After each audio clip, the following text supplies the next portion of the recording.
The sun rises slowly over the cuesta to the north, the rays of sunshine beaming down on the abandoned town of Trujillo, New Mexico, where my family has lived for generations.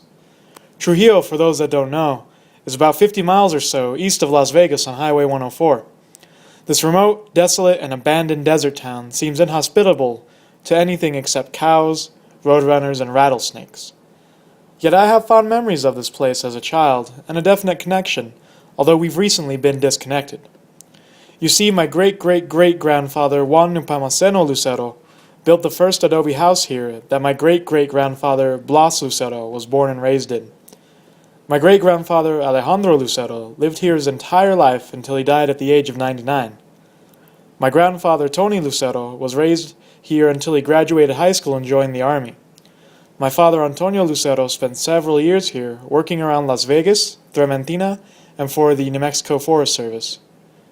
I've spent several summers here, learning how to saddle and ride horses and raise chickens. But this story is not about me. It is about those that came before me, and how they produced their own food and drink in Trujillo before the advent of the supermarket and refrigeration. My grandpa Tony recalls growing up on the ranch in Trujillo. Before the drought came, in 1936, he remembers, we used to grow our own pintos, calabacitas, and maíz on top of the cuesta. But after the drought, everything was so dead, so dry, that we had to switch to cattle farming. My great-grandfather Alejandro would go to southern Colorado to buy yearly provisions for his family, 100 pounds each of corn, beans, and potatoes to feed a family of 6. They would supplement their meager rations with whatever they could find. Wild tunas, nopalitos, deer, and rabbits provided a substantial repast when they were available. During the winter, my grandfather remarks, my father would slaughter a ewe or a sheep for the family to eat. We would eat every part of the sheep, brains, eyes, tongue, and the intestines. Nothing went to waste. But I hated it. To this day, I will never eat sheep, he says. To store food, my great-grandfather would often dry or can the vegetables to preserve them. Once a year, he would slaughter a cow. Most of this meat was made in the carne seca, smoked over an open mesquite fire, then thinly sliced and seasoned heavily with salt and red chili piquis. The sides of beef would be hung in the attic of the house, where the hot and dry climate would cause the meat to form a hard crust on the outside. My grandfather remembers that this meat would often be infested with maggots, but this didn't bother him, he says. No, you just cut off the maggoty parts and gave them to the dogs. The rest of the meat was good, he recalls. Something that many people don't know about my family is that we have a history of being bootleggers and moonshiners, a way of life that continues to this day.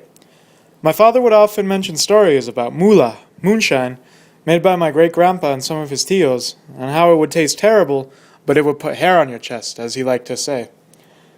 My grandfather remembers that his grandpa Blas would brew it for sore throats, but then they would drink it and feel much better after that. He described the process of making mula as something so easy and so cheap that it could be made today in an old water heater. Using barrels, my great-great-grandfather and his brothers would ferment corn in water for several months, then drain the liquid to be distilled in a copper kettle with a coil attached to the top to catch the alcohol vapor. The coil would then drain into a jug, where the alcohol vapor would revert back to liquid, producing moonshine. My father would take the mula and put it into glass bottles called pintes, pints. He would wrap them in cloth and either sell it locally in Trujillo, or make the day's ride by horseback to Las Vegas to sell them there.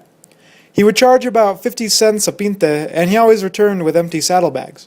We needed that money, and the people of Las Vegas, they needed that mula. He never got caught. He never got arrested, remembers my grandpa. This is how Los Luceros do, you know. I come from a family of outlaws, rum runners, and cowboys, most of them who lived and died here in New Mexico. It's only fitting that eventually I want to be a lawyer. But still, I remember the lessons. It is the lessons that I learned from them, the lessons told to me by my grandfather and grandmother, that guide me today. These places, stories, and foods discussed serve as a link to my past, my family's past, a past that is quickly being forgotten. I hope that one day, like my father and my grandfather, I will be able to link my children to their ancestors, so that they know who they are and where they come from.